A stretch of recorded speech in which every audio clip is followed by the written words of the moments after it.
महायोगपीठे तटे भीमरथ्या वरं पुण्डरीकायनातो मुनीन्द्रै समागततिष्ठन्तमानन्दकन्दं परब्रह्मलिङ्गं भजै पाण्डुरङ्गम् वसुदैवसुतं दैवकंसचाणूरमर्दनं देवकी परमानन्दं कृष्णं वन्दे जगद्गुरुं मनोजवं मारुततुल्यवेगं जितेन्द्रियं बुद्धिमतां वरिष्ठं वातात्मजं वानरयूथमुख्यं श्रीरामदूतं शरणं प्रपद्ये। आयुष्य मोजावया बैसला मापारी तो कार्य व्यवहारी संसाराच्या नेईल ओढोरी ठाऊके नसता नराही तुच्छिता हरिवेण कठीण हे इय दुःख यम जाचतील कोण सोडविल तया ठाई राहतील दुरी सज्जन सोयरी आठवे श्री हरी लवलाही तुका म्हणे किती करीसी लढाई तुका म्हणे किती करीसी लढाई होईल बडाई पुढे थोर नेईल ओढुनी ठाऊके नसता नराही तुच्छिता हरिवीणा अलंकापुरी पुण्यभूमी पवित्र तेथे नांदतो ज्ञान राजा सुपात्रम तया आठवीता महापुण्य राशी नमस्कार माझा श्री गुरु ज्ञानेश्वरासी नमो सद्गुरु तुकया ज्ञान दीपा नमो सद्गुरु सच्चिदानंद रूपा नमो सद्गुरु भक्त कल्याण मूर्ति नमो सद्गुरु भास्करा पूर्ण कीर्ति गुरु ब्रह्मा गुरु विष्णु गुरुदेव महेश्वरा गुरु साक्षात परब्रह्म तस्मै श्री गुरुवे नमः। आयुष्य मोजावया बैसला मापारी तो कार्य व्यवहारी संसाराच्या नेईल ओढोनी ठाऊके नसता नराहे तुच्छिता हरिवीणा। प्रस्तुत प्राप्त समय आजच्या या प्रवचन रूपी सेवेकरिता घेतलेला अभंग देऊचे सुप्रसिद्ध साधू वैराग्याचे महामेरू जगद्गुरु जगदवंदनीय श्री संत महंत श्रीमंत श्री तुकाराम महाराज आणि श्री महाराजांच्या गाथेतील तुम्हा आम्हाला देवाच्या कृपेने हा नरदेह प्राप्त झालेला आहे। हा नरदेह प्राप्त झाल्यानंतर तुम्हा आम्हाला ठराविक असं प्रत्येकाला प्रत्येकाच्या संचिताप्रमाणे प्रारब्धाप्रमाणे क्रियमान कर्मांप्रमाणे प्रत्येकाला आयुष्य दिलेलं आहे। जन्मतारीख प्रत्येकाला माहिती आहे पण मृत्यूची तारीख मात्र कोणालाही माहिती नाही। अर्थात आपल्याला किती आयुष्य आहे हे कोणालाही माहिती नाही।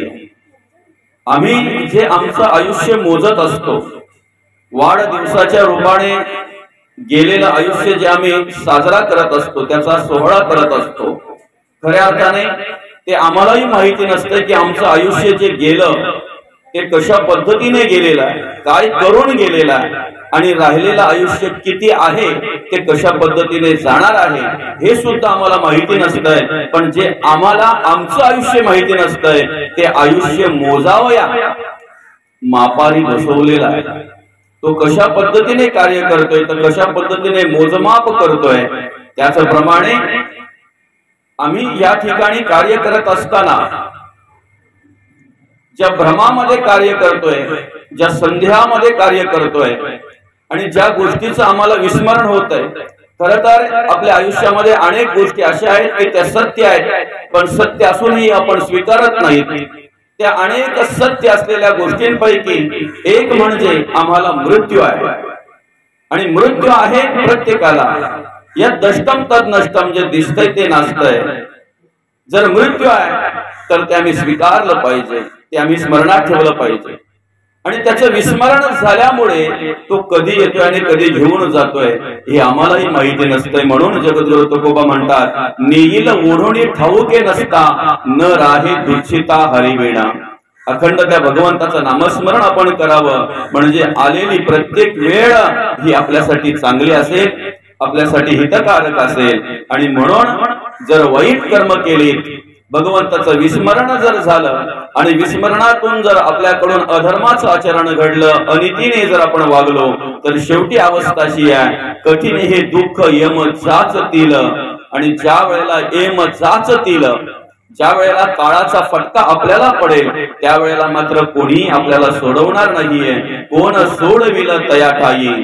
खरं तर ज्यांच्यावर आपण आयुष्यभर प्रेम करतोय, जे आपल्याला आपले आपलेसे वाटतायत, त्यांची ओळख करून देत असताना जगद्गुरु तुकोबा म्हणतात, राहतील दुरी सज्जन सोय रे, म्हणून आठवी श्रीहरी लवलाही. जे आयुष्यभर आपण धावपळ करतो, त्या धावपळीविषयी सांगत असताना जगद्गुरु तुकोबा म्हणतात, तुका म्हणे किती करीशी लढाई, होईल बढाई थोर पुढे. आणि म्हणून अशा प्रकारचं मार्गदर्शन करून देणारा हा श्री महाराजांच्या गाथेतील आणि हा तुम्हा आम्हाला ओळख करून देणारा, तुम्हा आम्हाला मार्गदर्शन करणारा असा हा अभंग आहे. अभंगावर अर्थपूजा बांधण्याआधी, अभंगावर विवरण घेण्याआधी या ठिकाणीच्या निमित्ताने आपण हे प्रवचन आयोजित केलेलं आहे. आपल्या या फडेगाव मध्ये आपले सर्वांचे लाडके आप्पा, अर्थातच या पाटील परिवारातील, या पाटील परिवाराचे ज्येष्ठ बंधू,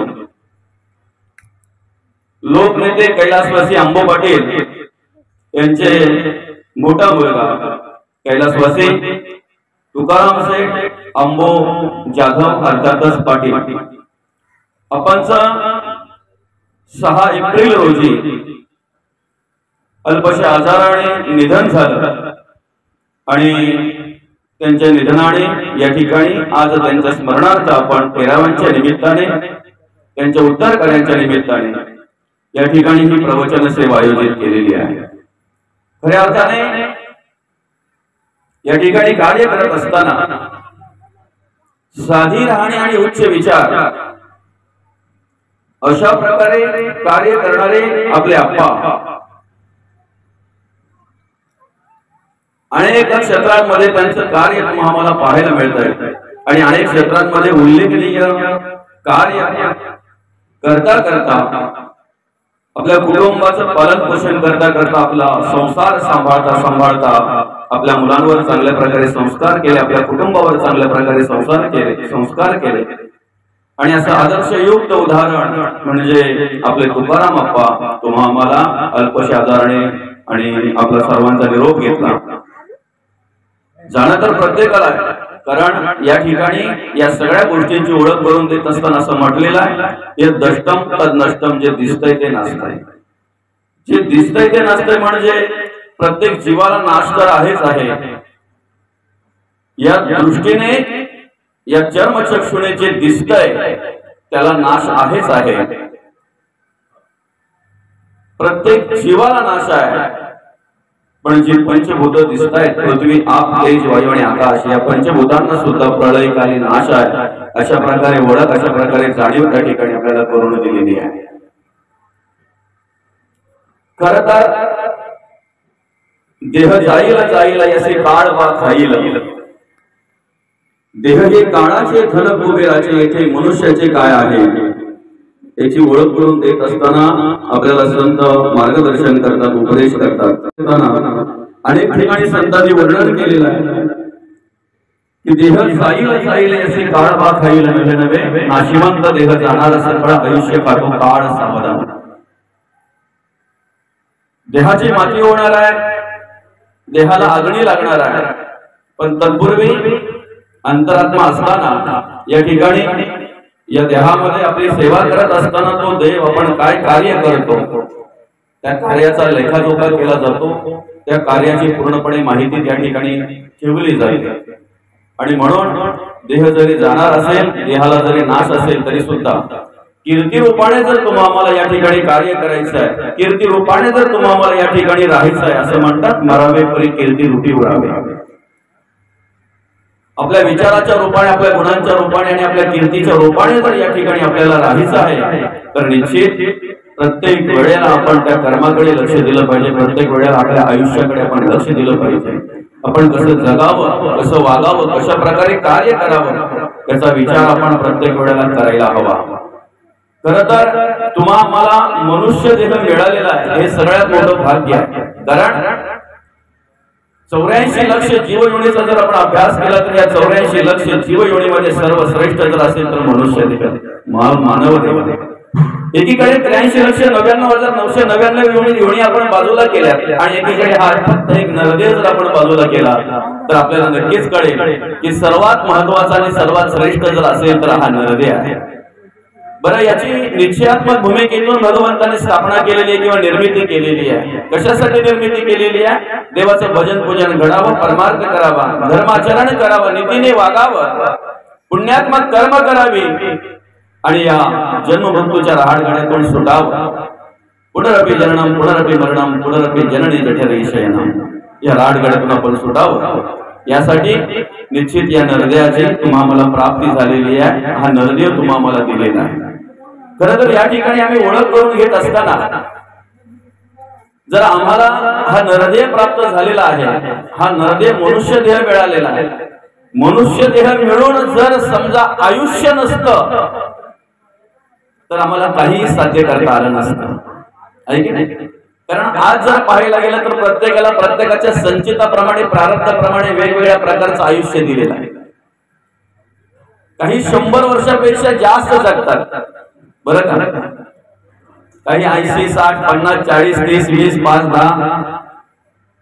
काहींना जन्माला आले काय आणि गेले काय म्हणजे जन्म देणाऱ्या आईला सुद्धा पाहण्याचं भाग्य काहींच्या नशिबात नसतंय. अर्थात जे तुम्हा मला आयुष्य मिळालेलं आहे हे आयुष्य महत्वाचं आहे. हे आयुष्य खूप महत्वाचं आहे. आपण सगळ्या काही गोष्टी बाजारामध्ये विकत घेऊ शकतो.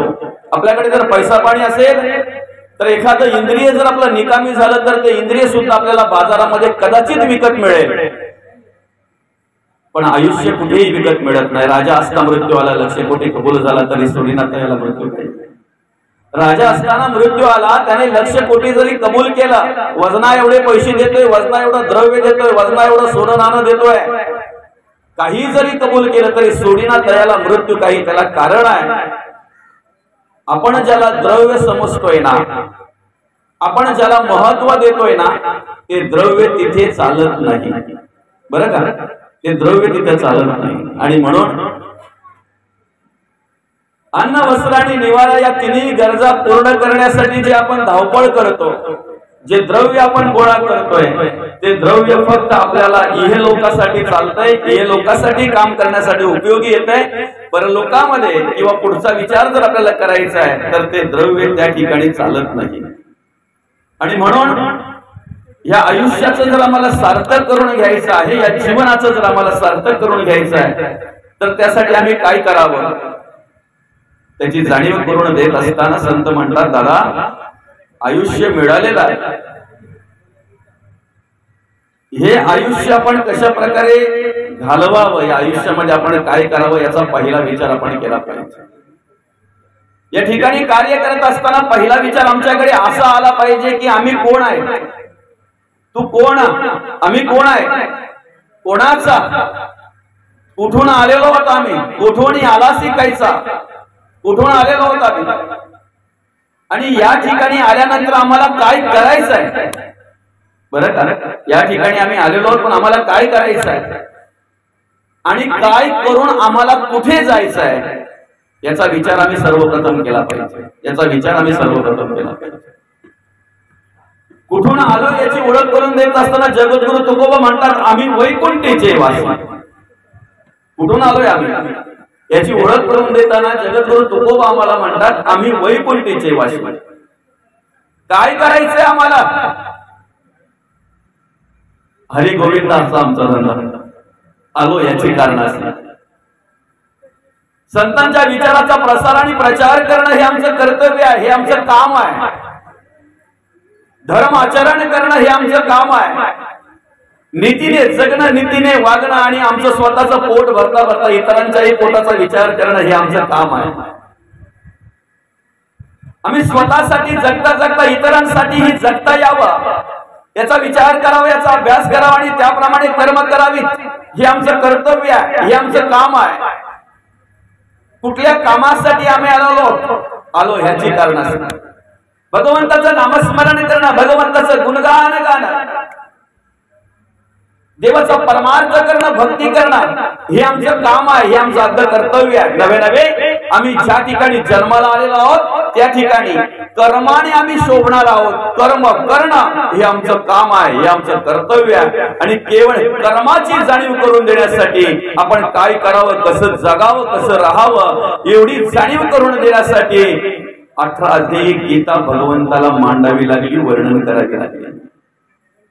गीतेच्या पहिल्या अध्यायापासून तो शेवटच्या अध्यायापर्यंत जर आम्ही विचार केला, पहिल्या श्लोकापासून ते शेवटच्या श्लोकापर्यंत जर आम्ही विचार केला, तर आमचं जीवन कसं असावं, आमचं आयुष्य कसं असावं, आमचं आद्य कर्तव्य काय आहे, आम्ही या लोकामध्ये कसं कार्य करावं, आणि या लोकामध्ये कार्य करता करता आम्ही परलोकासाठी काय करावं, याचा अभ्यास, याचं मार्गदर्शन गीतेमध्ये भगवंताने आमच्यासाठी केलेलं आहे. पण आम्ही या ठिकाणीच कार्य करत असताना भ्रमामध्ये, अज्ञानामध्ये, अंधश्रद्धेमध्ये वावरत असतो. त्यामुळे परलोकाचा विचार किंवा पुढचा विचार आमच्या अंतःकरणामध्ये येतच नाही. खरं तर या ठिकाणी जगत असताना, वागत असताना अन्न, वस्त्र आणि निवारा या 3 गरजा पूर्ण करण्यासाठी आम्ही कर्म करावीत, आम्ही कार्य करावं, आम्ही धावपळ करावी, 4 पैसे कसे कमवून आणता येतील याचा विचार आम्ही करावा, जेणेकरून आमच्या मुलाबालांचा उदरनिर्वाह आम्हाला करता येईल, आमचा संसार प्रपंच व्यवस्थितरित्या आम्हाला सांभाळता येईल, यासाठी निश्चित आम्ही प्रयत्न करावा. पण हे सगळं करता करता जर इहलोकासाठी, आता आम्ही संसार प्रपंचासाठी जर आम्ही धावपळ करतोय, तर याचा विचार करायला हवा की परमार्थासाठी आम्ही काय करतोय, पुढच्या काळासाठी आम्ही काय करतोय. वर्तमान काळामध्ये आम्हाला सुखाने जगता यावं म्हणून आम्ही धावपळ करतोय, भविष्यासाठी काय करतोय याचा विचार प्रत्येकाने करायला हवा. भविष्यासाठी मी काय केलंय हे अंतःकरणपूर्वक याचा विचार आम्ही करायला हवा. तारुण्यामध्ये मनुष्य करता कमावता होतोय, आणि जेथपासून करता कमावता होतोय तेथपासून तो फक्त आणि फक्त संसाराचा विचार करत असतोय, मुलाबालांचा विचार करत असतोय, आपल्या घरादाराचा विचार करत असतोय, आपल्या कुटुंबाचा विचार करत असतोय. त्याला विचारलं ना बाबा की तुम्ही धावपळ कशासाठी करताय, तर त्याच्याकडून एकच उत्तर येते, पोराबालांसाठी काहीतरी करून ठेवलं पाहिजे ना, जर नाही केलं तर पुढे ते आपल्याला दोष देतील. माझ्या संसारासाठी, माझ्या प्रपंचासाठी मी काहीतरी केलं पाहिजे ना, जर नाही केलं तर लोक हसतील, लोकच बोलतील काय केलं याने आयुष्यात येऊन. करू नये असा विचार नाहीये, करावं. पण हे सगळं करत असताना माणसाने एक विचार करावा की मी माझ्या मुलांसाठी केलं, मी माझ्या संसारासाठी केलं, मी माझ्या प्रपंचासाठी केलं, जगता जगता माझ्यासाठी काय केलं एवढा विचार माणसाने करायला हवा. हो, हा विचार माणसाच्या अंतःकरणामध्ये येतो, पण कधी माहितीये का, शरीर थकल्यानंतर, आता ऐकायला येत नाही, दृष्टी कमी झालेली आहे, हातपाय चळचळा कापायला लागलेली आहे, शरीर साथ देत नाहीये, अशा वेळेला जेव्हा ज्यांच्यासाठी केलं ते ज्या वेळेला दूर जातात, ज्यांच्यासाठी धावपळ केली, रक्ताचं पाणी केलं, हाडाची काढत केली, आयुष्यभर ज्याच्यासाठी घाम गाळला, कष्ट केलं, मेहनत केली, ते ज्या वेळेला दूर गेलेले असतात ना, त्यावेळेला आपलं काम आपल्याला, आपली सेवा आपल्याला ज्या वेळेला करता येत नाही, त्यावेळेला माणूस एकांतात बसून, एखाद्या कोपऱ्यात बसून विचार करतोय, अरे सगळ्यांसाठी जगलो रे मी, सगळ्यांसाठी केलं, पण माझ्या स्वतःसाठी करायचं राहिलं, माझ्या स्वतःसाठी जगायचं राहिलं. आणि म्हणून वर्तमान काळामध्ये कार्य करत असताना जर भविष्य काळाचा विचार करत असाल, तर त्यासाठी आपण काय करावं याचं उदाहरण देत असताना कुठेतरी संतांनी मांडलेलं आहे. ज्या वेळेला तो श्रीमंत मनुष्य एका साधू पुरुषाला भेटला, त्याला माहिती आहे साधू पुरुषाने दिलेला उपदेश हा हितकारक असतो, हितकारक उपदेश करणाऱ्याला साधू म्हणतात. बरोबर, हितकारक उपदेश करणाऱ्याला साधू म्हटलं पाहिजे किंवा संत म्हटलं पाहिजे. जगाच्या कल्याणात संतांच्या विभूती, देह कष्टविधी परोपकारी, अशा प्रकारचं कार्य करणारे संत असतात, साधू असतात. ठीक आहे. तो श्रीमंत माणूस ज्या वेळेला त्या साधू पुरुषाला भेटला, त्यावेळेला नमस्कार केला, पाया पडला, त्यांच्या नमस्कार केला, आणि त्या साधू पुरुषाला सांगितलं, म्हणे महाराज मी खूप काही केलेलं आहे, शून्यातून विश्व निर्माण केलेलं आहे. सुरुवातीला माझ्याजवळ काहीच नव्हतं, पण माझ्या बुद्धीमध्ये, माझ्या कष्टाने, माझ्या बुद्धीने, माझ्या विचाराने आज कित्येक पिढ्यांना पुरेल एवढी संपत्ती माझ्याकडे आहे, एवढं द्रव्य माझ्याकडे आहे, कित्येक पिढ्यांना पुरेल एवढं द्रव्य माझ्याकडे आहे. पण माझ्या वाचनामध्ये असं आलं की पुढच्या वेळेसाठी मी काहीतरी केलं पाहिजे, माझ्या भविष्यासाठी मी काहीतरी केलं पाहिजे. आणि असं म्हणतात की भविष्यामध्ये हे लोक सोडून परलोकी गेल्यानंतर जर आम्हाला व्यवस्थितरित्या गती जर प्राप्त करून घ्यायची आहे तर मग त्यासाठी मी काय करावं, हा उपदेश तुम्ही मला करावा. त्यावेळेला त्या साधू पुरुषाने सांगितलं, दादा शून्यातून विश्व निर्माण केलं, तू अनेक प्रकारचं द्रव्य निर्माण केलं, प्राप्त करून घेतलं, आणि विशेष म्हणजे कित्येक पिढ्यांना पुरेल एवढं द्रव्य तू, एवढी संपत्ती तू गोळा केलेली आहेस. तू कधीतरी परदेशात जातोय का? हो म्हणे, जाणं होतंय ना माझं, कारण माझ्या अधिक कंपन्या परदेशातच आहेत. अनेक वेळा, म्हणजे जास्त करून मी परदेशात असतो, कमी करून आपल्या स्वदेशामध्ये असतो, आपल्या देशात असतो, कारण माझी कारखाने, माझ्या कंपन्या जास्त करून परदेशामध्ये आहेत. आणि मग ज्या वेळेला तू एखाद्या वेगळ्या देशामध्ये जातोय, परदेशामध्ये जातोय, त्यावेळेला इकडनं जे पैसे नेतोय, जे रुपये नेतोय, आपले जे रुपये नेतोय, ते रुपये तिथे चालतात की काय करावं लागतंय. मग त्यावेळेला त्याने सांगितलं, त्या देशात गेल्यानंतर मला त्या देशातलं चलन घ्यावं लागतंय, आपला रुपया त्यांच्या डॉलरमध्ये किंवा त्यांच्या चलनामध्ये कन्वर्ट करावा लागतो, आणि मग ते तिकडे चालतात. तसंच साधू पुरुषाने सांगितलं, दादा हे लोक सोडून जर आपल्याला परलोक साधायचा आहे, मुक्ती मिळवायची आहे, मोक्ष मिळवायचा आहे, मोकळं व्हायचं आहे, भविष्यामध्ये जर समाधानाने सुखाने जर राहायचं आहे, पुढच्या गती जी काही सांगितलेली ती चांगल्या गतीला जर प्राप्त व्हायचं आहे, तर त्यासाठी इथे जो तू कमवतोय ना ते तिकडे चालतील अशा द्रव्यामध्ये कन्वर्ट केलं पाहिजे. मग ते कसं करायचं? तर बघा, आपले हात तेव्हाच शोभून दिसतात, बरं का, आपले हात तेव्हाच शोभून दिसतात जेव्हा ते दान करण्यासाठी पुढे सरसावलेले असतात. नवे नवे आपलं द्रव्य जर आपल्याला शुद्ध करून घ्यायचं आहे ना, आपण कमवलेलं द्रव्य जर आपल्याला शुद्ध करून घ्यायचं आहे, तर त्यासाठी ते दान केलं पाहिजे. दान केल्यानंतर ते द्रव्य शुद्ध होत असतं असं म्हटलेलं आहे. हे झालं द्रव्याचं, अर्थाचं. आपल्याकडे जे विचार आहेत ते कन्वर्ट केले पाहिजे. फुलं तर सर्वांच्या दारामध्ये असतात रे, फुलं तर सर्वांच्याच आवारामध्ये असतात, पण हार करण्याचं टेक्निक, हार करण्याचं ज्ञान सगळ्यांनाच नसतंय, बरं का. शब्द सर्वांकडे आहेत, पण शब्दांची जोडणी करण्याचं ज्ञान सर्वांनाच नसतंय. एखाद्या वेळी जर भांडण झालं तर 2-2 तास गप्प न बसणारा माणूस, त्याला जर देवाविषयी बोलायला सांगितलं तर तो गप्प बसतोय. तो बोलतोय ते काम आमचं नाही आहे. सांगा ना, त्यांच्याकडे शब्द नाही आहेत का? जर भांडण झाल्यानंतर 2 तास नॉनस्टॉप जर मनुष्य एखादा बडबड करतोय तर पाहिजे तेवढा शब्दाचा साठा त्याच्याकडे आहे, पण देवाचं स्तवन करण्यासाठी, परमार्थाचा महिमा वर्णन करण्यासाठी जे शब्द हवे आहेत आणि जी शब्दांची जोडणी हवी आहे ते ज्ञान त्याच्याकडे नाही आहे, मात्र निश्चित आहे.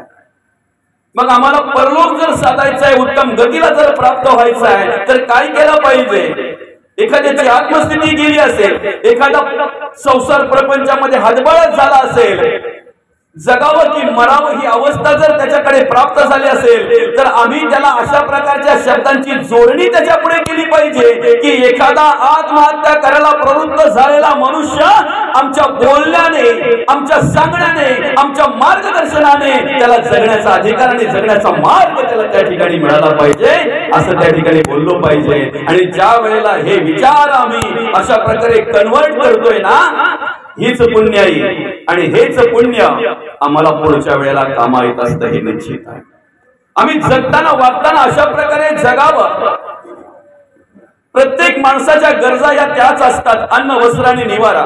श्रीमंत माणूस असला तरी तो अन्न खाऊनच जगतोय, आणि गरीब माणूस असला तरी त्यालाही भूक लागल्यानंतर अन्नच खावं लागतं हे मात्र निश्चित आहे.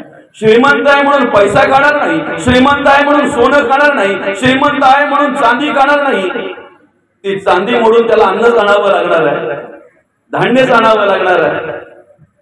गरजा जर सर्वांच्या सारख्याच आहे अन्न वस्त्र आणि निवारा, तर प्रत्येकाच्या अपेक्षा वेगवेगळ्या असतात. प्रत्येकाच्या अपेक्षा वेगवेगळ्या असतात. एखाद्याचं चटणी भाकरी खाऊनही पोट भरतोय, समाधानाचा ढेकर तो देतोय. पण समाजामध्ये अशी काही माणसं आहेत की गरिबाच्या अनेक योजना जरी खाल्ल्या, शेतकऱ्याला लुबाडलं, शेतकऱ्याचे अनेक प्रकारचे पैसे जरी त्यांनी खाल्लं, अनेक प्रकारच्या योजना वरच्या वर जरी खाल्ल्या तरी त्यांची पोटं भरत नाही. अशा प्रकारची माणसं आम्हाला समाजामध्ये पाहायला मिळतात. बरं का, एकीकडे चटणी भाकरी खाल्ली तरी पोट भरतोय आणि दुसरीकडे बरंच काय काय खाऊनही त्यांचं पोट भरत नाही. अशी माणसं आम्हाला पाहायला मिळतात. वस्त्राच्या बद्दल जर सांगायला गेलं तर अशी काही माणसं आहेत की जे मिळतील त्याप्रमाणे परिधान करणार, पण त्यांच्या विचाराने त्यांच्या कर्माने ते शोभून दिसतात. काही वेळेला पांढरी शुभ्र वस्त्र घालणारी माणसं सुद्धा चरित्र्याच्या कुठेतरी डाग लागल्यामुळे ते बाजूला असतात किंवा शोभून दिसतात.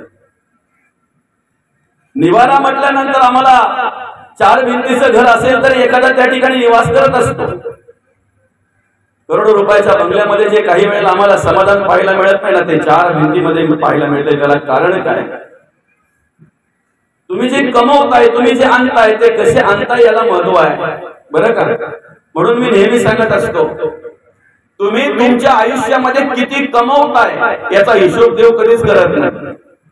देवाला काय करायचंय? तुमचा ते हिशोब ठेवायचा, किती कमवताय, किती लाख ना किती करोड रुपये तुमच्या जवळ आहे, त्याचा हिशोब ठेवायची गरज काय? अरे ज्याची लंका सोन्याची, बरं का, त्याच्या प्रॉपर्टीचा, त्याच्या संपत्तीचा हिशोब देवाने ठेवला नाही, कधीच केला नाही. तुम्ही किती कमवताय याचा हिशोब देव कधीच ठेवत नाही, कधीच करत नाही. पण तुम्ही ते कसे कमवताय ना याचा मिनिटाचा हिशोब, सेकंदाचा हिशोब देव ठेवत असतो. कारण तो देवाला ठेवावा लागत असतो. बरं का, आणि म्हणून काय झालं माहितीये का, नेमकं आमचं जीवनाचं जगण्याचं, आयुष्य जगण्याचं सूत्र चुकलं. जे करायला पाहिजे ते न केल्यामुळे आणि जे करायला नको ते केल्यामुळे आम्हाला दुःख भोगावं लागलं. आम्हाला अनेक प्रकारच्या प्रसंगांना तोंड द्यावं लागलं. आम्हाला अनेक प्रकारच्या संकटांना तोंड द्यावं लागलं. बघा किती फरक आहे संतांमध्ये आणि आमच्यामध्ये. ज्या वेळेला आम्ही तो गर्भवासाचं दुःख आठवतोय त्यावेळेला आम्ही हात जोडतोय आणि देवाला काय सांगतोय? पुनरपी न ये या संसारा, म्हणजे मी परत येणार नाही या ठिकाणी. बरं का, मला परत यायचं नाहीये. त्या गर्भवासाचं दुःख जर आम्ही आठवलं तर आम्ही काय म्हणतोय? परत यायचं नाही आम्हाला या ठिकाणी. आम्हाला परत जन्म नको, परत हा गर्भवास नको. आणि खरोखर मनापासून जर त्या गर्भवासाचा माणसाने अभ्यास केला, त्या ठिकाणी असलेल्या त्या परिस्थितीचा जर अभ्यास केला, अंधाऱ्या खोलीमध्ये आम्ही 5 मिनिटही राहू शकत नाही. त्याला सांगितलं काय होतंय? म्हणजे गुदमरल्यासारखं होतंय. आईच्या गर्भामध्ये तीच अवस्था झालेली असते. कधीतरी सार्वजनिक मूत्रालयामध्ये जर गेलो आम्ही तर नाईला कष्टाव जातो, जर अर्जंट असेल तर, नाहीतर जेणेकरून जायचं टाळतो. बऱ्याच गोष्टी आहेत त्या. मला मूत्र ओक जे आम्हाला नकोसं वाटतं याची कल्पना जरी केली तरी आम्हाला किळस वाटते. ते आमच्या बाजूला सगळं साठलेलं असतं. नवही द्वार बुजलेली असतात आणि नवही द्वार बुजल्यानंतर मग बुधभरल्यानंतर तो देवाला प्रार्थना करत असतो, देवा सोडवाता इथून पुन्हा न येते गर्भवास हा चुकवेन. एकदा तिथून निघाल्यानंतर भगवंताचं विस्मरण झाल्यानंतर भ्रमामध्ये, अज्ञानामध्ये, अंधश्रद्धेमध्ये वावरायला लागला. आणि मग पुढे अवस्था काय झाली? जे करायचं ते नाही केलं, जे नको करायचं ते करायला लागला. देवबुद्धी अधीन झाला, मायेच्या अधीन झाला. आणि मायेच्या अधीन झाल्यामुळे त्याच्या डोळ्यावर भुरळ आली. ती भुरळ आणि त्या भुरळीची ओळख जगद्गुरु तुकोबा करून देतात. नये डोळे धुरे भोरुडे राहो. तुका म्हणे इह लोकीचे व्यवहारे, नये डोळे धुरे भोरुडे राहो. धूर आला, भ्रमाचा धूर आला, अंधश्रद्धेचा धूर आला, अज्ञानाचा. आणि म्हणून आम्हाला काय वाटतंय माहितीये का? हा गर्भवास पुन्हा आम्हाला नको, हा गर्भवास आम्हाला नको. एकीकडे जगद्गुरु तुकोबा म्हणतात, तुका म्हणे गर्भवासी. काय फरक आहे ना? आम्हाला काय वाटतंय? गर्भवास नको. आणि दुसरीकडे जगद्गुरु तुकोबा काय म्हणतात माहितीये? तुका म्हणे गर्भवासी सुखे घालावे आम्हासी. का बरं हा फरक काय? त्याला कारण आहे. आम्हाला भगवंताचं विस्मरण झालं म्हणून आम्हाला पुन्हा जन्म नको असं वाटतंय. जे काम आम्हाला करायचंय, जे कार्य आम्हाला साध्य करायचंय, ते कार्य आम्ही न केल्यामुळे आमच्यावर प्रसंग आले, आमच्यावर दुःख आलं, आमच्यावर संकट आली आणि म्हणून आम्ही म्हणतोय पुन्हा नय येते, पुन्हा आम्हाला हा गर्भवास नको. पण जगद्गुरु तुकोबा म्हणतात देवा हेची दान देगा देवा तुझा विसर न व्हावा.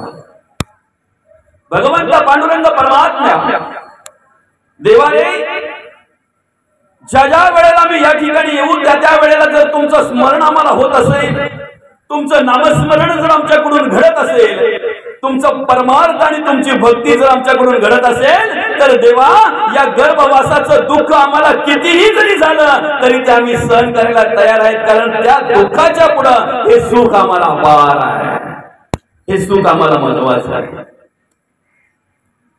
त्या गर्भवासाच्या दुःखाच्या पुढे आम्हाला तुमचं स्मरण होतंय ना, तुमचं नामस्मरण घडतंय ना, तुमचा परमार्थ आमच्याकडून घडतोय ना, हे सुख आम्हाला खूप काही देऊन जातं. हे सुख आमच्यासाठी खूप महत्वाचे. म्हणून तुका म्हणे गर्भवासी सुखे खालावे आम्हास. आमचं नेमकं जगण्याचं सूत्र चुकलं. हातचा चुकल्यामुळे आम्ही आयुष्यभर गणित सोडवत राहिलो, गणिताचं उत्तर मात्र आलं नाही. तुम्ही सांगा ना, हातचा जर बाजूला केला, हातचा जर चुकला तर किती दिवस गणित सोडवलं म्हणजे त्याचं उत्तर बरोबर येईल? तसं आमचं झालं. आमचा हातचा चुकल्यामुळे काय झालं माहितीये का? आम्ही गणित सोडवत राहिलो पण मात्र गणित ते बरोबर आलं नाही, चुकीचं झालं. शेवटच्या श्वासापर्यंत आमचं गणित आयुष्याचं चुकलं. याला कारण काय?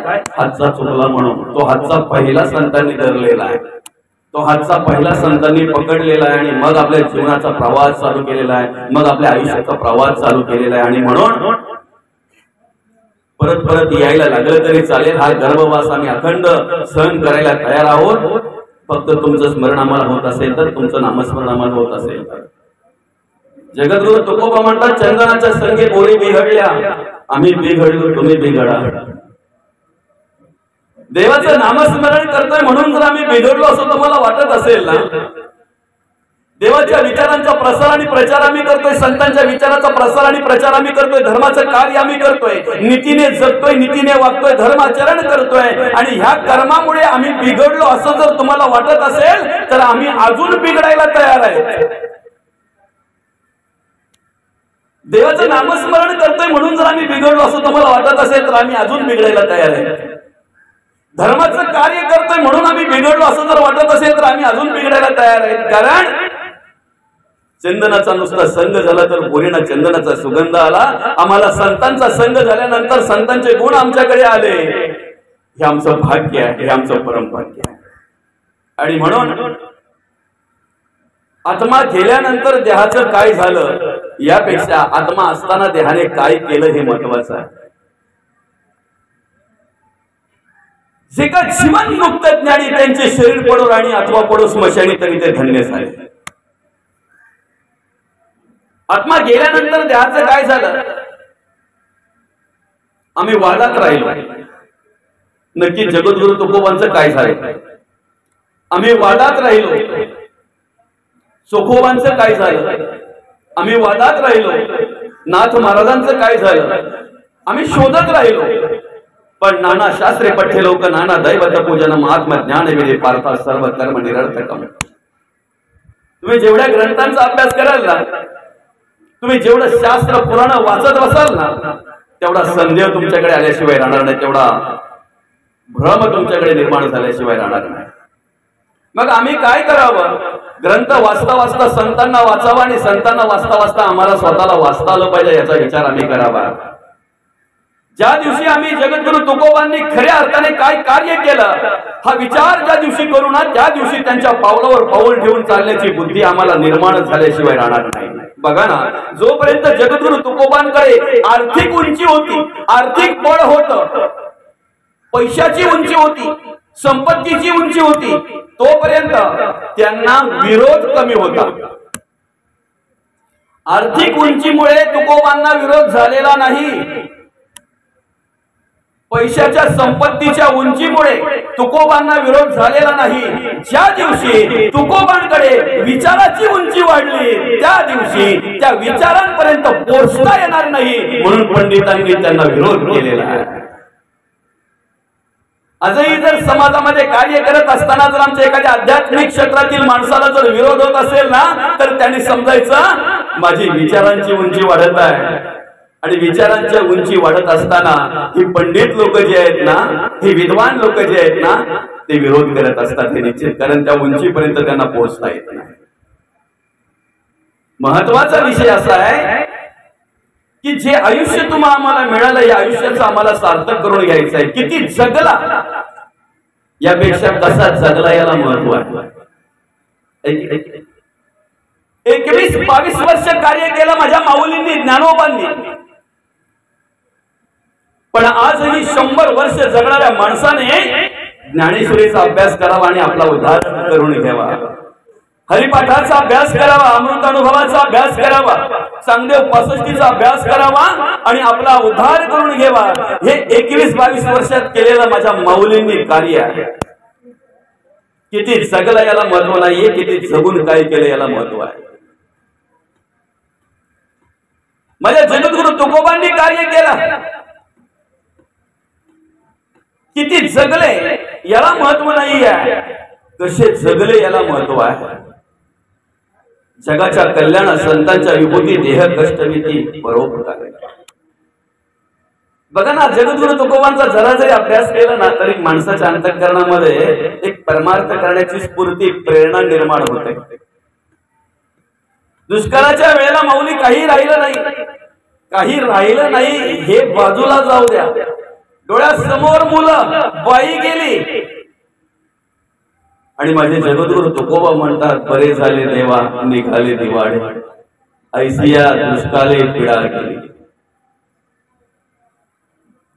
प्रत्यक्ष ज्याच्यावरती तो प्रसंग येतो ना त्याच्या मुखातून हे शब्द निघायला खूप जड जातात. नुसता अभ्यास केला पण नुसता विचार जरी केला तरी पण काय विचार असतील ते, कशा प्रकारे राहिले असतील ते, कशा प्रकारे कार्य केलं असेल ते. आणि म्हणून 16व्या वर्षी माऊलींनी ज्ञानेश्वरी लिहिली.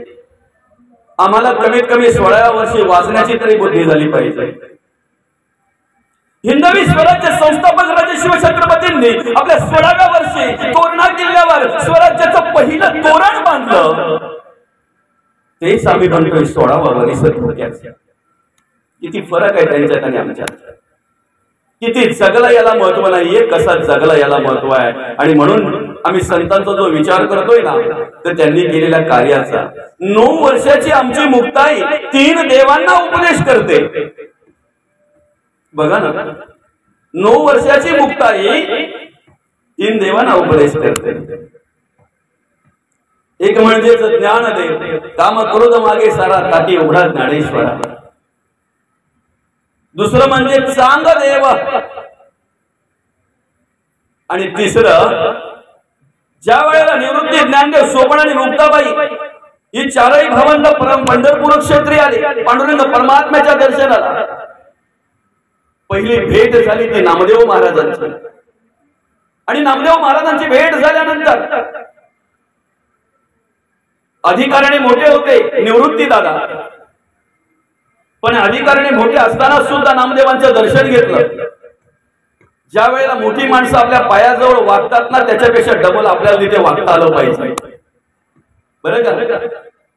काही वेळेला आपल्या विचारांच्यामुळे, भगवंताने दिलेल्या देणगीमुळे काही वेळेला मोठी माणसं आपल्या पायाजवळ वागत असतात, पण ती जेव्हा आपल्या पायाजवळ वागतात ना त्यावेळेला आपल्यालाही त्यांच्या पायाला वागता आलं पाहिजे.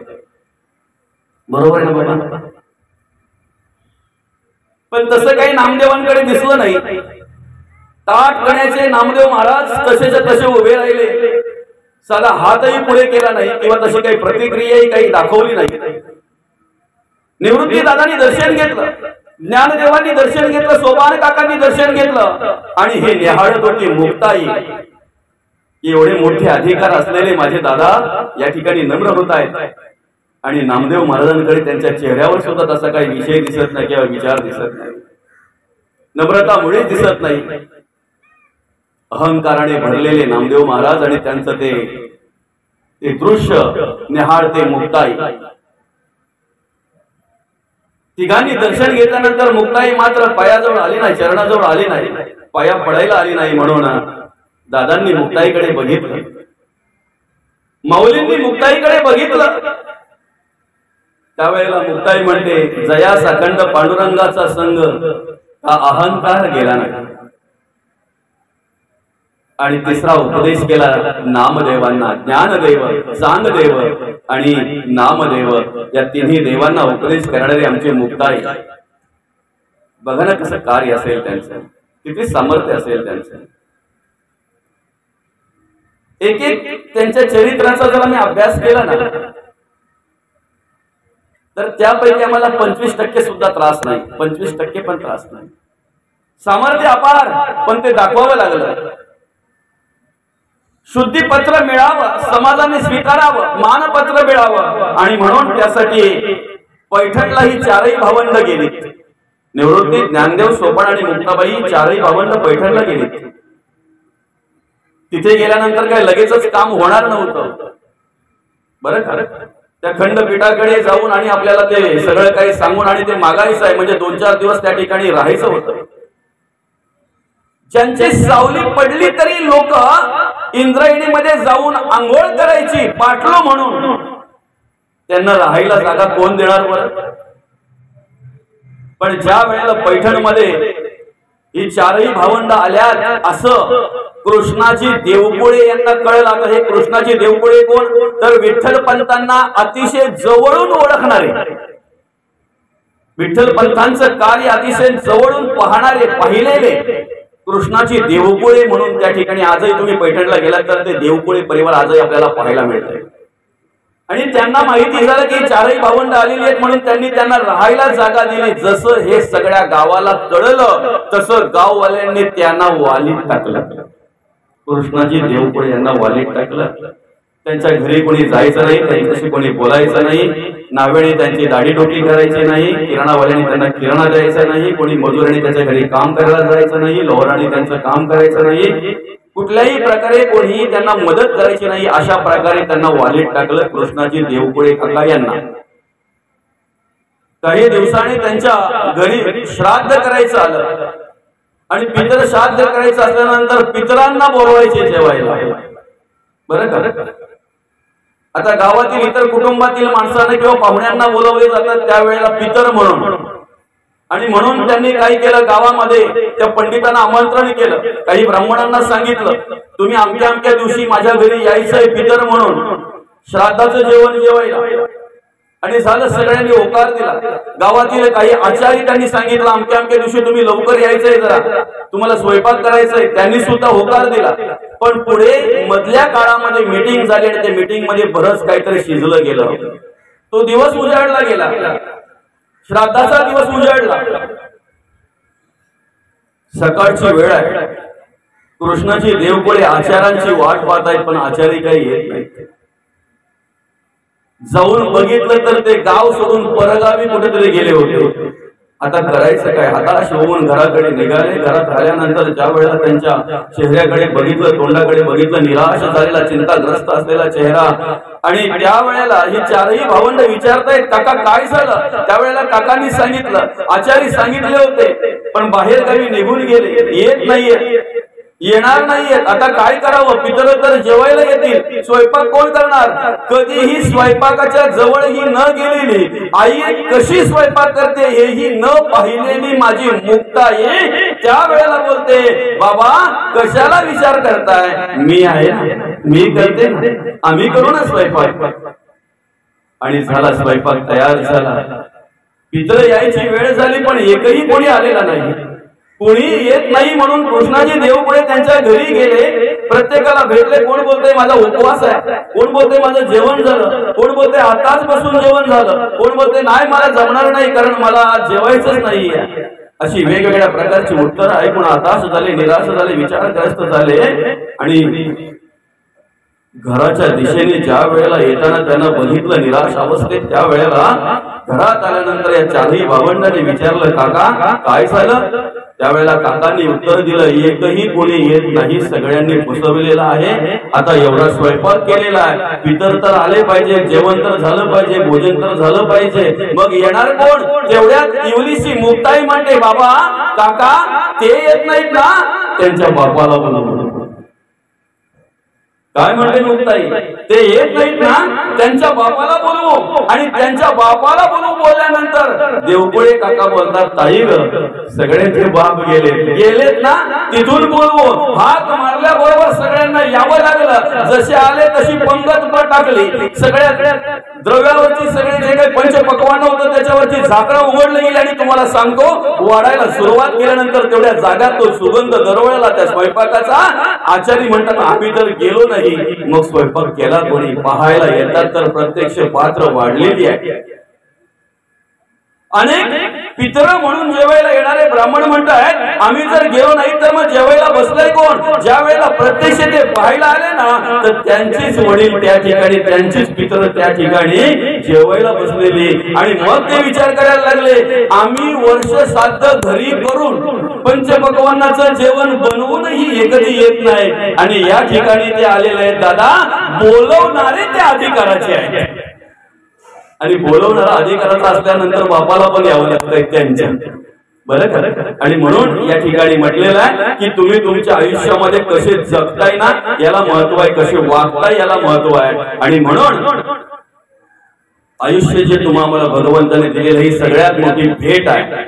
आणि याचा विचार पहिल्या चरणामध्ये जगद्गुरु तुकोबा आम्हाला करून देतात, आयुष्य मोजावं या बैसला मापारी, तू कार्य व्यवहारी संसाराचा. तो मापारी मोजतोय ना क्षणक्षणा प्रत्येक वेळेला.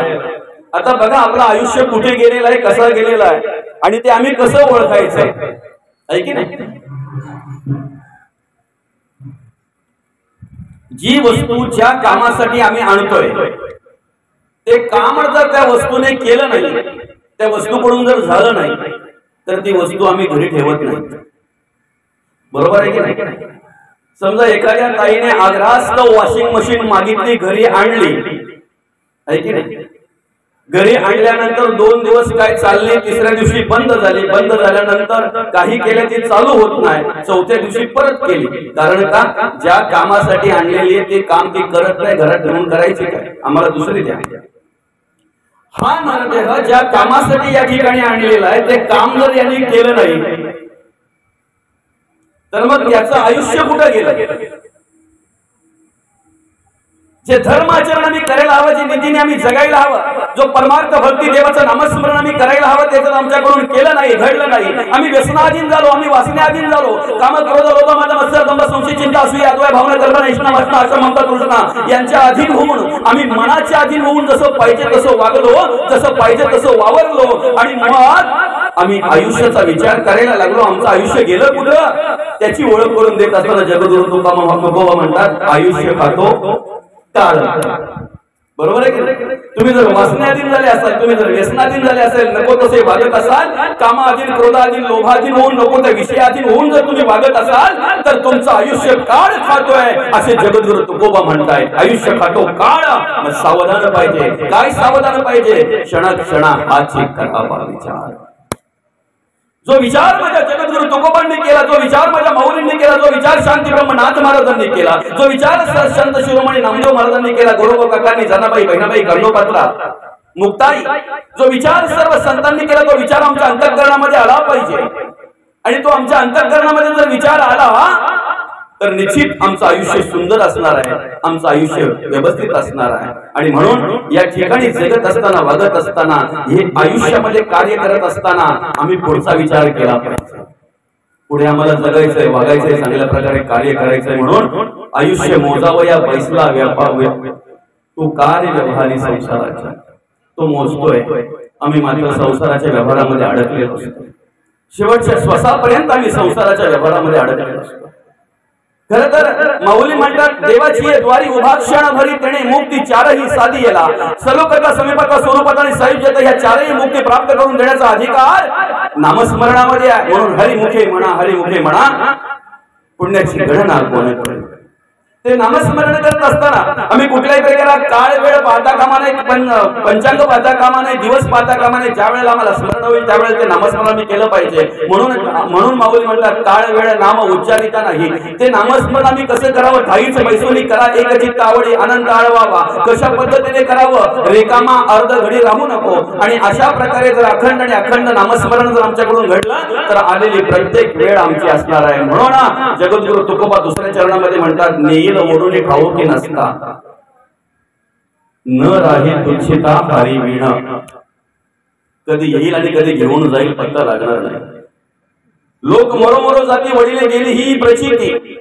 अजा गेला पडजा गेला बाबू मसने गेला. देखत देखत नातू पडतो तोही तैसा झाला. म्हणून नाशिवंत देखत जाणार सकाळ आयुष्य का तो काळ सावधान. देह नाशिवंत आहे. मदाल असं मत आपल्या पालण्यात असलेल्या मुलांना उपदेश करत असताना पालण्यात असलेल्या मुलाला मदाल असा मता उपदेश करतात आणि उपदेश करत असताना मार्गदर्शन करतात. म्हणतात काय? हा देह नाशिवंत मलमूत्राचा बाधा वनी चर्म घातलेले कृमी कीटकांचा सांधा रव रव दुर्गंधी रे अमंगळ तिचा बाधा स्मरे त्या हरिहरा शरण जाई गोविंदा. या देहाचा भरवसा पुत्र न धरावा ऐसा माझे माझे म्हणून या बहु दुःखाचा वळसा बहुत ठगियले मृग जडाच्या आशा तृष्णा सांडुलिया योगी गेळे वनवासा. हा देह नाशिवंत मलमूत्राचा बाधा. हा देह नाशिवंत आहे, जाणार आहे. मग आपण काय करावं? कीर्ती रूपाने जर राहायचं, विचाराच्या कर्माच्या रूपाने जर राहायचं आहे तर न राहावे तुच्छित हरी वीणा. अखंड त्या हरीचं चिंतन आमच्याकडून घडलं पाहिजे. अखंड त्या हरीचं नामस्मरण आम्ही तुमच्याकडून घडलं पाहिजे. त्याला कारण काय? जर हरीचं नामस्मरण जर आमच्याकडून घडलं नाही, जसा जन्माला आणलाय तसं काम केलं, आला का मृत्यू का निघून गेला. काय करायचंय माहित नाहीये, कुठे जायचंय माहित नाहीये, ध्येय माहित नाही, साध्य काय करायचं ते माहित नाहीये. मग शेवटी अवस्था काय होईल? कठीण हे दुःख यम जाचतील. बघा आम्ही जी काही आमच्या आयुष्यामध्ये कर्म करतोय ना त्या कर्माचा लेखाजोखा करतो त्याला काय म्हणतात? चित्रगुप्त. बरोबर आहे की नाही? त्या चित्रगुप्ताच्या खाली 12 जण काम करायला आहेत. गरुड पुराणामध्ये त्याचं वर्णन आहे. 12 श्रवण देव, 12 श्रवण देवांची निर्मिती केलेली आहे. कशासाठी? आज एवढी लोक आहेत, ही सगळी डोळ्याची पापणी हालते एवढ्या वेळामध्ये सुद्धा काय करतात त्याचं सुद्धा लेखाजोखा ठेवावा लागतो. आणि म्हणून चित्रगुप्ताच्या खाली 12 जण ते 12 श्रवण देव काम करतात. मृत्यू झाल्यानंतर ज्या वेळेला यमलोकाला न्यायचं, त्या यमलोकाला जाण्याच्या आधी 18 प्रकारचे नगर आहेत. एक एक नगरातून पुढे पुढे जावं लागतंय. जसं समजा आम्ही फळेगाव मधून निघालो, आम्हाला शहापूरला जायचं आहे. पहिला उशीर लागणार आहे, पोळसुरी लागणार आहे, काकडपडा लागणार आहे, गेरसा लागणार आहे, वासिन लागणार आहे, पुढचे असतील काही ते पण गावं लागणार आहे. आणि मग शहापूरला पोहोचणार आहोत. तसं यमलोकात जाईपर्यंत त्या यमलोकात पोहोचायच्या आधी अनेक प्रकारची नगर आहेत. 18 प्रकारची नगर आहेत. त्या एक एक नगराचं वर्णन असं केलेलं आहे की पहिल्या नगरामध्ये गेल्यानंतर तलवारीच्या पातीची धार असलेली त्या ठिकाणी झाडं आहेत. त्या झाडांना खेटून पुढे जायचं आहे. सांगा काय वेदना होत असते. एक एक नगराचं वर्णन त्या ठिकाणी केलेलं आहे. नुसतं वर्णन जरी वाचलं ऐकलं तरी माणसाच्या अंगाचे शहारे उभे राहतात. प्रत्यक्ष ते प्रेत ज्या वेळेला त्या ठिकाणाहून जाते त्याला काय वेदना होत असते. मध्ये एक वैतरणा नावाची नदी आहे. आपली वैतरणा नाही, तिचं नाव त्या ठिकाणी आहे वैतरणी नावाची नदी. ती नदी म्हणजे पाण्याची नदी नाही आहे, कुवाची नदी आहे, नास रक्ताची नदी आहे, रक्ताची नदी आहे. एवढंच नाही तर उग्र अशा वास येणाऱ्या चिखलाची नदी आहे. त्या नदीतून त्याला त्या ठिकाणी जावं लागतंय. बरंच काय काय काय काय मांडलेलं आहे. त्याच्या पुढे सांगू का? स्वर्ग एका प्रकारचा नाही आहे. स्वर्गाचे प्रकार त्या ठिकाणी 84 मांडलेले आहेत. 84 प्रकार स्वर्गाचे मांडलेले आहेत. नरकाचे प्रकार अनेक मांडलेले आहेत त्या ठिकाणी. आणि त्याप्रमाणे त्या ठिकाणी ते कार्य करावं लागतंय. मग कशा पद्धतीने ती रचना आहे, कशा पद्धतीने त्या ठिकाणी कार्य करावं लागतंय याची ओळख करून देत असताना जगद्गुरु तुकोबा पुढे म्हणतात कठीण हे दुःख यम जाचतील. डाव्या हाताने जर पापकर्म केली तर डाव्याच हाताला फेडावी लागतात, उजवा हात फेडत नाही. डाव्या डोळ्याने जर पापकर्म केली तर डावा डोळाच फेडतोय, उजवा डोळा फेडत नाही.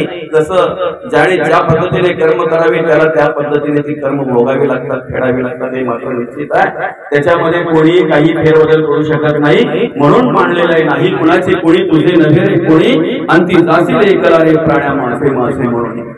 बंधू कुणाची, बहीण कुणाची, कोण कुणाचे, सगळे सोयरे मेल्या पाठी सर्वच राहील, तुटतील धागे दोरे प्राण्या मायेचा बाजार. तो दिसाची तुझी जवानी नाही पुढे टिकणारे रे वृद्ध पड येता जवळी वैद्य काय करणार प्राण्या मायेचा बाजार. उत्तर कार्यांच्या निमित्ताने ही प्रवचन सेवा पण या ठिकाणी आयोजित केलेली आहे.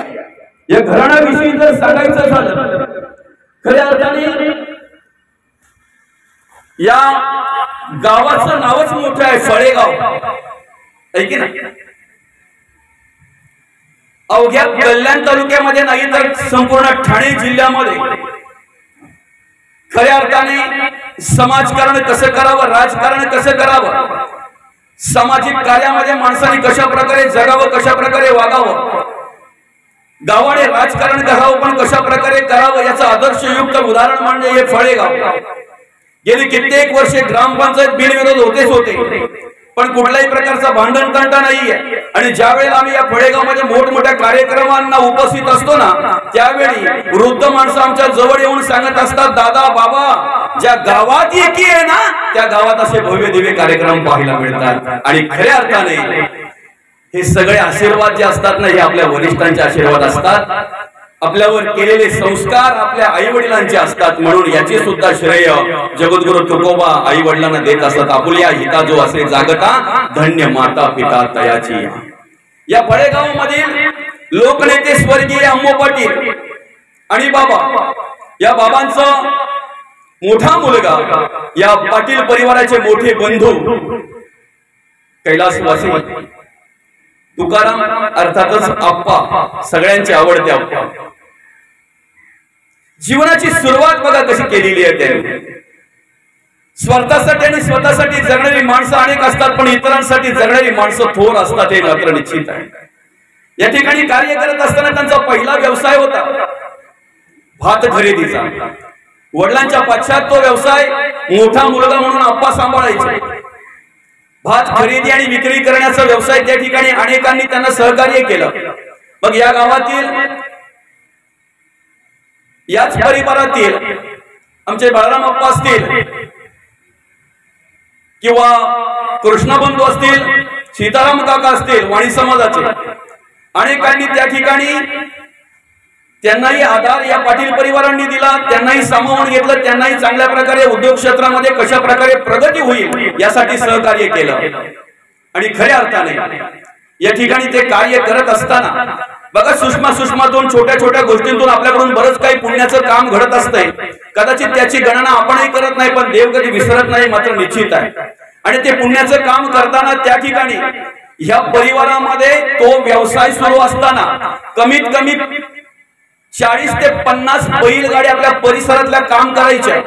त्यावेळेला कुठल्याही प्रकारची साधनं नव्हती, कुठल्याही प्रकारची मोठी वाहनं नव्हती. अगदी टोकावड्यापासून इकडे कसाऱ्यापासून, इकडे भिवंडीपासून, इकडे बदलापूर अंबरनाथ पासून एवढ्या जाग्यातलं सगळं भात खरेदी करून त्या गाड्यांच्यातून भात इथपर्यंत आणून म्हणजे कमीत कमी 200 माणसांना रोजगार उपलब्ध करून देण्याचं महान कार्य त्यावेळेला या पाटील परिवारांनी या तुकाराम अप्पांच्या नेतृत्वाखाली केलेलं आहे. आणि खऱ्या अर्थाने त्यावेळची मजुरी जर पाहायला गेलं तर 2 रुपये 3 रुपये असेल, पण दादा त्या 2 रुपये 3 रुपयामध्ये अनेकांच्या चोली पेटवण्याचं काम आणि त्यांचा घराचा उदरनिर्वाह कशा प्रकारे होईल हे महान कार्य, हे पुण्याचं कार्य या ठिकाणी ज्यांच्या उत्तर कार्यांच्या निमित्ताने आपण ही प्रवचन सेवा केलेली आहे, आमच्या अप्पांनी केलेलं आहे. ते काम करत असताना या ठिकाणी गोर गरीबाला जर अन्नाची गरज असेल, धान्याची गरज असेल ना, तर त्याला बिंदास सांगावा रे तुला जे पाहिजे ते घेऊन जा. त्याला जेवढं डोक्यावर जाईल तेवढं त्याने भरावाने घेऊन जावं। आजही या गावातील कित्येक परिवार असे आहेत की आता ते श्रीमंत असतील, आता त्यांच्याकडे भरपूर काही द्रव्य आला असेल, भरपूर संपत्ती आली असेल, पण आजही संपत्ती आली म्हणून विसरलेले नाहीत, तर कित्येक परिवार ह्या गावातले आमच्या सारख्यांना सांगतात की दादा, सुरुवातीला आमच्याकडे जेव्हा काहीच नव्हतं ना, तेव्हा या पाटील परिवाराने आम्हाला सांभाळलेलं आहे। आमचं चूल पेटवण्याचं काम, आमच्या घरामध्ये आमच्या मुलाबाळांना संगोपन, आमच्या मुलाबाळांना सांभाळण्याचं काम ह्या पाटील परिवाराने केलेलं आहे। आणि खऱ्या अर्थाने त्या ठिकाणी अनेकांच्या सुखदुःखाच्या कार्यक्रमात सुद्धा त्यांनी कोणाला तांदूळ लागले तांदूळ द्यावेत, आहे की नाही, अशा प्रकारे केवळ पुरुषांनीच काम नाही केलं, तर आज जो आपण हॉल पाहतोय ह्या घराचा, ह्या हॉल मध्ये त्यावेळेला राईस मिल मध्ये सरसकट धान्य यायचं, कणी आरकाडा वेगळा होत नव्हता। मग तो कणी आरकाडा वेगळा करण्यासाठी 40-50 महिला या ठिकाणी काम करायच्या आणि त्यांना तो रोजगार उपलब्ध करून देण्याचं काम या पाटील परिवाराने केलेलं आहे। त्यानंतर जर पाहायला गेलं तर जंगल कॉन्ट्रॅक्टर म्हणून या ठिकाणी आपांनी काम केलं। ते जंगल कॉन्ट्रॅक्टर म्हणून काम करत असताना अनेकांना सहकार्य करण्याचं काम केलं, अनेकांना सामावून घेण्याचं काम केलं, अनेकांना मार्गदर्शन करण्याचं काम केलं। त्यासाठी त्या ठिकाणी जर कोणाला घराला लाकडं कमी पडत असतील तर विनामूल्य त्याला उचलून द्यायचं, बरं का। त्याच्यानंतर कोणाला घराला आऱ्या लागला, कड्या लागला, फळ्या लागल्या, वासे लागले, त्याच्याही पलीकडे कोणाला बैलगाडीचं साहित्य लागलं तर तेही आप्पा त्या ठिकाणी जंगल कॉन्ट्रॅक्टर काम करत असताना विनामूल्य द्यायचे। कारण आप्पांचा स्वभावच असा होता की आपल्याला जगता जगता इतरांनाही जगता यावं, आपलं पोट भरता भरता इतरांचंही पोट भरावं, हा समाजाचा आणि समाजातील लोकांचा विचार करणारे आमचे आप्पा। त्याच्यानंतर जर पाहायला गेलं तर या ठिकाणी आज आपण फळेगाव मध्ये 2 पाझर तलाव पाहतोय। स्वर्गीय महसूल मंत्री शांताराम भाऊ घोलप महसूल मंत्री असताना या गावातील लोकनेते सन्माननीय कैलासवासी अंबोज पाटील बाबा त्यावेळेला सरपंच होते या 6 गावांचे। रुंदांबिवली असेल, फळेगाव भोंगलपाडा असेल, उशीर आरड असेल, या 6 गावांचे सरपंच त्यावेळेला अंबो पाटील बाबा होते। आणि आप्पांच्या नेतृत्वाखाली, आप्पांच्या देखरेखीखाली आज ती दोन्ही तळे त्या ठिकाणी आपल्याला पाहायला मिळतात। खरं तर आज कित्येक प्राण्या पक्ष्यांची तहान त्या ठिकाणी भागली जाते। आणि तर मी तर म्हणेन की आज आमचा उशीत गावही ज्या योजनेचं पाणी पितंय ना, ज्या तळ्याचं पाणी पितंय ना, त्या तळ्याचा उपयोग अनेक गावांना चांगल्या प्रकारे झालेला आहे। आज आपल्या एवढ्या पंचकृषीमध्ये एखादी बोर मारली, एखादी विहीर खोदायला गेले की अतिशय कमी वेळामध्ये, कमी खोदल्यानंतर पाणी लागतंय, त्याला कारण म्हणजे ते पाझर तलाव जे आहेत ना, ते पाझर तलावांचा तो फायदा आहे। आणि हे असं पुण्याचं काम ह्या पाटील परिवाराने या ठिकाणी केलेलं आहे। त्याच्या पलीकडे त्या तलावांचं काम होत असताना कुठल्याही प्रकारची ट्रक नाही, जेसीबी नाही, कुठल्याही प्रकारची मशीन वापरली नाही, तर आपल्या एवढ्या पंचकृषीतील लोकांना जवळ करून रोजगार हमीतून, म्हणजे अर्थातच प्रत्येकाच्या अंग मेहनतीतून ते एवढे मोठे तलाव त्यावेळेला तयार केलेले आहेत। आणि त्या ठिकाणी त्यावेळेला कमीत कमी 1000 ते 1200 माणसं आपल्या पंचकृषीतली काम करत होती। म्हणजे 1000 ते 1200 माणसं त्या ठिकाणी त्यांना रोजगार उपलब्ध करून देण्याचं महान कार्य आपल्या आप्पांनी केलेलं आहे।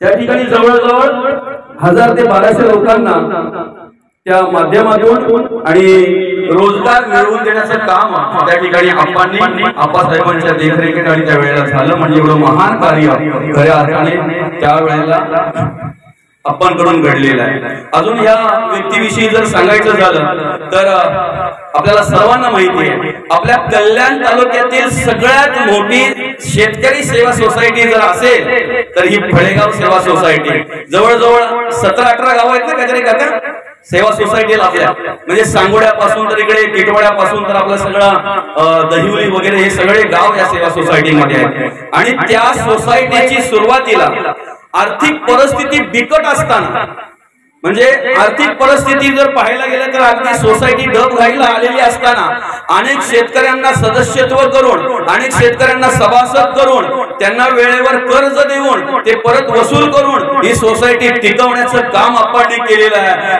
सुरुवातीला फक्त 7 सदस्यांनी तयार केलेली ही सोसायटी त्यानंतर सदस्य जवळ करून अनेक सदस्यत्व देऊन अनेक सभासद गोळा करून अनेकांना त्या ठिकाणी वेळेवर कर्ज उपलब्ध देऊन विनामूल्य सेवा करून त्या ठिकाणी 9 सभासदांची सोसायटी तयार केली।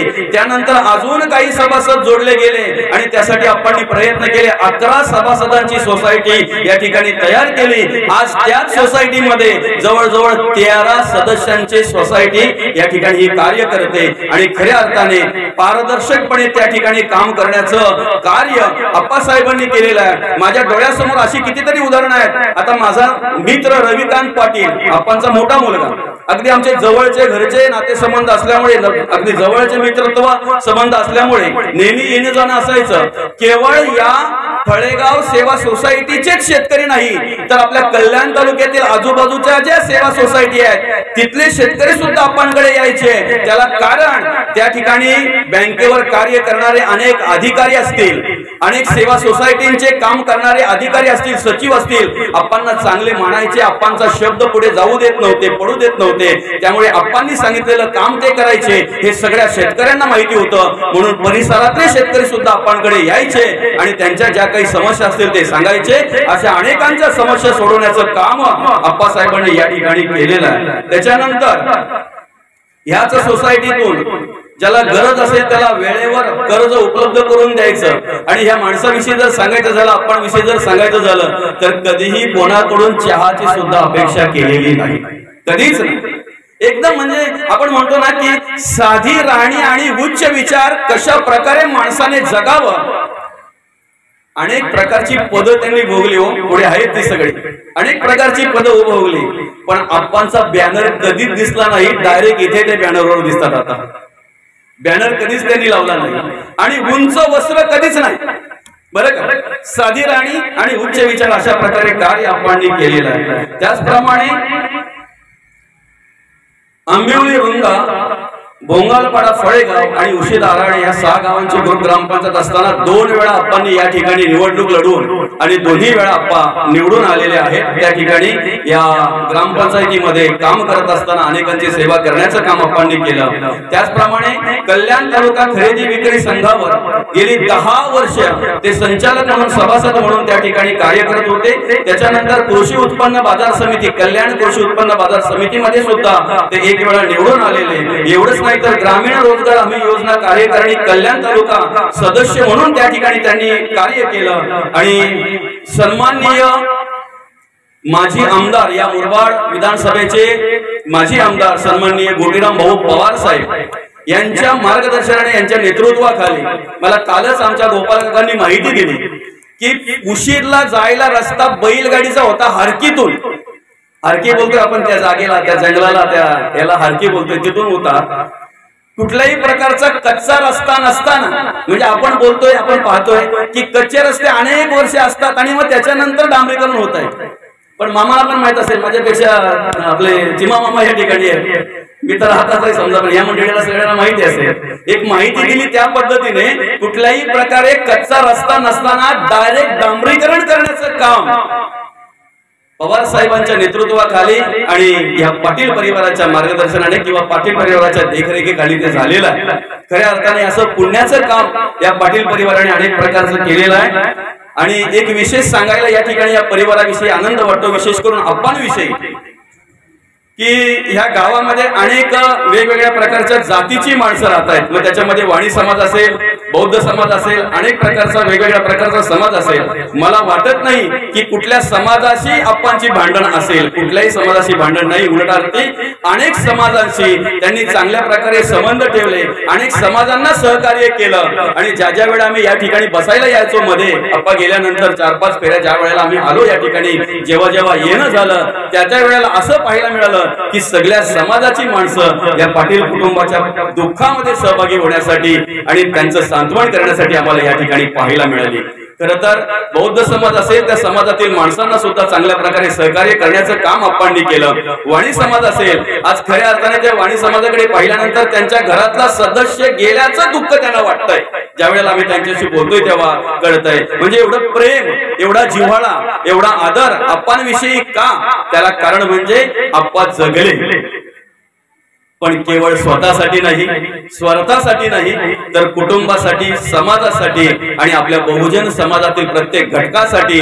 म्हणून ज्या ज्या वेळेला आम्ही कुठल्या कारणास्तव या समाजामध्ये फिरतोय त्या वेळेला आपल्या विभागातील आगरी समाजाशी चांगल्या प्रकारे संबंध या पाटील परिवाराचे, मराठा समाजाशी सुद्धा चांगल्या प्रकारे संबंध या पाटील परिवाराचे, कोळी समाजाशी सुद्धा चांगल्या प्रकारे संबंध, म्हणजे सगळ्या जाती धर्माला सामावून घेणारे, सगळ्या माणसांना अतिशय चांगल्या प्रकारे मदत करणारे, सहकार्य करणारे हे पाटील परिवार. आणि ह्या पाटील परिवाराचे आधारस्तंभ अर्थातच आपले आप्पा. साधी राणी, उच्च विचार, एवढी सगळ्या प्रकारची पद असताना कुठल्याही प्रकारची बॅनरबाजी नाही किंवा कधी बॅनरवर ते झळकले नाहीत, तर शेवटी डायरेक्ट गेल्यानंतरच बॅनरवर तुम्हाला आम्हाला दिसतात ते. अशा प्रकारचे कार्य करणारे आमचे आप्पा. आणि आप्पांना 6 एप्रिल रोजी त्यांचं दुःखद असं निधन झालं. या ठिकाणी ज्या पद्धतीने सांगितलेलं या दष्टम तर नष्टम जे दिसतंय ते नसतंय त्याप्रमाणे जाणं हे प्रत्येकाला आहे, प्रत्येकाला मृत्यू आहे. पण खऱ्या अर्थाने या ठिकाणी बोलता चालता आप्पांनी आपल्या सर्वांचा निरोप घेतला.